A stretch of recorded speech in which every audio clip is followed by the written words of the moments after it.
Estávamos no ano 2000, quando o rancho de Vila Franca foi reaberto. Eu venho de uma família muito ligada às romarias desde longa data, já com 4 gerações, e o nosso rancho foi reaberto e eu estava a começar também a iniciar a minha vida profissional. Não pude ir neste ano na reabertura do rancho, fui logo no ano seguinte, em 2001, iniciei como romeiro, e depois no ano seguinte comecei logo como contramestre, em 2002, e em 2003 mestre. Foram-se passando os anos, de 5 em 5 anos tem sido, eu coloco sempre o lugar à disposição, e o rancho de 5 em 5 anos, eles têm confiado em mim novamente para retomar essa missão como mestre, e cheguei ao Conselho Pastoral porque, pronto, a partir do ano de 2003, o nosso Bispo Dom António considerou os romeiros como sendo um movimento da Igreja. E desde essa altura comecei a fazer parte do movimento da Igreja através do Conselho Pastoral. Muitos anos no Conselho Pastoral, a testemunhar, a vivenciar as nossas vivências, e eis que foi-me desafiado este convite pelo Conselho todo, e eu aceitei com muito gosto. Há uma grande responsabilidade, mas acho que com a colaboração de todos os movimentos e todas as pessoas que constituem, acho que vai conseguir dar conta do recado. Qualquer cristão, por uma questão lógica, pratica o bem. Mas um cristão que é romeiro pratica o bem feito. Por isso é que eu digo que existem os bons homens e os homens bons. O bom homem é aquele que nunca foi de romeiro. É aquele que não faz mal a ninguém, mas também não faz bem a ninguém. E os homens bons são aqueles que não fazem mal a ninguém e aprendem na romaria a fazer o bem a todos, principalmente os que mais precisam. Concordo plenamente com a sua existência. Sei que há uns anos esta parte elas estão a ganhar maior número, já há ranchos muito bem organizados. Coloco fora de questão a hipótese de serem mistas. Concordo plenamente com a nossa diocese na década de 60, quando proibiu as romarias mistas, portanto as romarias individuais, homens e senhoras. Este quadro é exemplo disso, porque as romarias, estamos aqui um quadro no início do século XX, o próprio Domingos Rebelo retrata isso, que as romarias eram mistas, compostas por homens, mulheres e crianças, agrupados em famílias. Nem eram 2 alas ainda, eram agrupados em famílias. E, portanto, a presença feminina sempre fez parte da nossa história. Os tempos foram evoluindo e, atendendo aos novos tempos, será mais benéfico para ambas as partes, tanto para o homem como para a mulher, separarem-se e fazerem as romarias individuais. Portanto, cada um faz a sua e o conceito e o propósito é o mesmo. O que nós vamos lá vivenciar, as senhoras também têm todo o direito de o fazer. As nossas romarias, se recuarmos no tempo, a história é muito subjetiva. Há historiadores que defendem que as romarias propriamente ditas não têm conexão. Eu também tenho a minha tese. Minha tese fundamentada, e o livro fala por si, existe uma gênese e, logicamente, uma criança não nasce a andar. Começa por gatinhar e depois dar os primeiros passos e só depois é que anda. Aconteceu um pouco com as romarias. Inicialmente eram romarias penitenciais, portanto, procissões penitenciais. A pedido de Frei Afonso de Toledo, pedi que se fizesse uma romaria. Eu digo sempre a romaria, mas era uma procissão na época, em memória das vítimas da grande calamidade de 1522. Eram denominadas por procissões. Depois, já no final do século XVI, elas sofrem uma grande transformação, fruto da erupção vulcânica do Pico de Sapateiro, na Ribeira Grande. Aí é o ponto de viragem. Deixam de ser denominadas de procissões, passam a ser as romarias. Até os dias de hoje, houve muitos avanços e recuos. A primeira controvérsia veio da própria Igreja. Começou a condenar alguns atos menos dignos de romeiros, homens e mulheres, dentro dos templos. Assuntos menos dignos, a utilização de instrumentos musicais, realizavam bailes dentro das igrejas, havia alguns excessos também.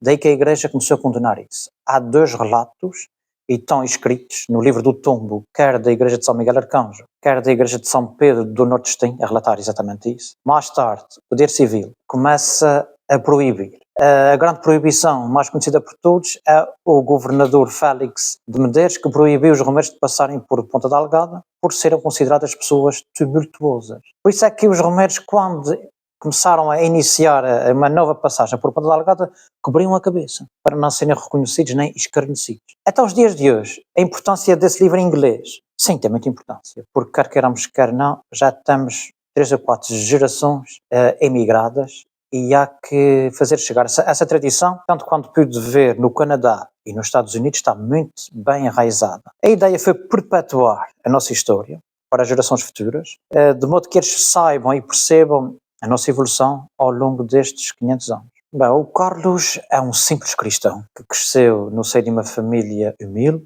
com fortes raízes ligadas às romarias, e desde criança sempre teve uma ligação muito forte à sua igreja, à sua crença, aos seus costumes, e desde pequenino cresci a ver o meu pai acolher romeiros em casa, e era sempre um gosto e uma tristeza de não termos romeiros na nossa vila. Fui crescendo até que chegou a oportunidade de termos o nosso rancho reaberto na vila e ter a oportunidade de fazer uma romaria. O Carlos sofreu uma grande transformação.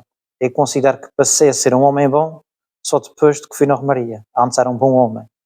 E como eu já referi anteriormente, a nossa maneira de ser e de estar muda completamente. Aqueles propósitos que nós vivemos numa romaria, que é a penitência, a oração e a conversão, há um tripé que acompanha-me ao longo de toda a minha vida. E digo e repito, porque a nossa grande missão, o nosso propósito não é sairmos de uma romaria santos, é sairmos melhores. Por isso é que nós vamos, ano após ano, numa romaria, em busca dessa melhor pessoa que queremos ser. E agora pergunto-me, mas você não é a pessoa que está a transmitir a mensagem ao rancho? Sim, é no dar que se recebe. E geralmente quando nós planeamos a romaria para aqueles 8 dias, temos uma temática que vai sempre ao encontro das orientações diocesanas, e ao longo de cada dia, ao transmitir aquela mensagem, aquela doutrina, aquela catequese aos irmãos romeiros, ao longo da semana de romaria, também estou a aprender. E saio sempre uma pessoa melhor ano após ano. Considero-me que seria uma pessoa pior se não fosse romeiro. Há um episódio muito engraçado. Há uns anos, esta parte fui convidado pela nossa paróquia de ser ministro extraordinário da comunhão. Teve um ano que a nossa romaria estava com alguma dificuldade em ter um padre para fazer uma celebração nas 7 cidades. E eis que, sendo ministro da comunhão, podia fazer a celebração da palavra. E fiz a celebração pela primeira vez nas 7 cidades, em 2014. Qual é o espanto? A senhora que abriu a igreja estava mais atrás, e mais atrás costuma estar meu pai, que ainda hoje felizmente vai comigo, e a senhora perguntou: "Oh irmão, de onde é aquele padre? Ela então vem, mas fala muito bem. Aquele padre", e depois meu pai começou em jeito de brincadeira: "Aquele padre é do continente, está cá pela primeira vez." E quando acabei a missa, meu pai depois foi explicar e dizer a verdade. E desde então mantemos uma ligação muito forte a esta irmã, a irmã da Elzira Oliveira, das 7 cidades, que faz questão todos os anos de nos abrir a igreja, pelas 7 horas da manhã. Digamos que foi um episódio que ainda hoje nos marca a nós, Rancho de Vila Franca. Alguns ainda, a gente quando passa pelas 7 cidades, perguntam: "Irmão mestre, é o padre das 7 cidades que vai celebrar?" E este episódio marcou muito a romaria, porque também me marcou a mim, foi a primeira vez que eu celebrei aos nossos irmãos romanos. Mas esta ideia de fazer um livro que retratasse os 500 anos de história partiu, estávamos na romaria de 2018, já tinha o meu segundo livro, o primeiro livro foi em 2005, Diário de uma Romaria. A ideia foi trazer para Vila Franca a comemoração do Dia do Romeiro, que se celebra anualmente, e neste dia lançar um livro para marcar a grande efeméride, que eram os 500 anos, e a primeira vez da recepção do Dia do Romeiro na nossa vila. Ganhou forma e ganhou maior intensidade quando veio a pandemia. Eu estou envolvido em muitas frentes, muitos movimentos, muitas instituições, gosto, a Filarmónica, o Espírito Santo, as diversas tarefas da Igreja.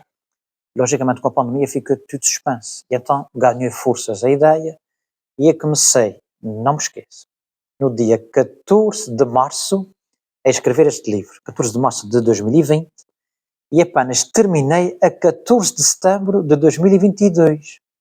Portanto, quase a dias de ir à máquina.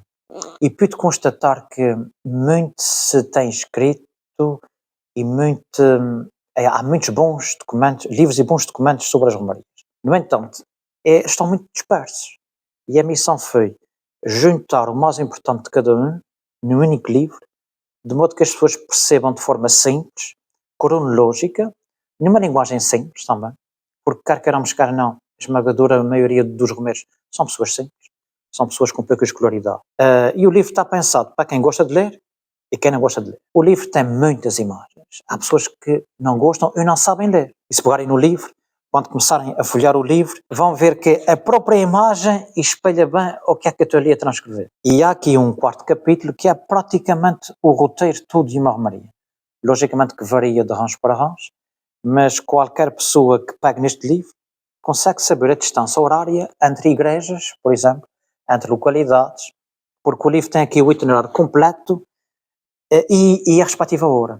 Portanto, vou-lhe dar um exemplo. Entre a igreja de Nossa Senhora de Oliveira e a ermida de São Gonçalo, abri aqui ao calhas, estamos a falar aqui de uma distância de tempo de cerca de 1 hora, 45 minutos. Varia consoante o andamento e as condições climáticas. E finalmente aqui um quinto capítulo que é muito importante. Já dizia Santiago, uma fé sem obras é uma fé morta. De maneira que nós, quando terminamos a romaria, entramos em ação. Aquele tal tripé que é muito importante também, que é não vamos guardar aquilo que aprendemos só para nós, há que partilhar.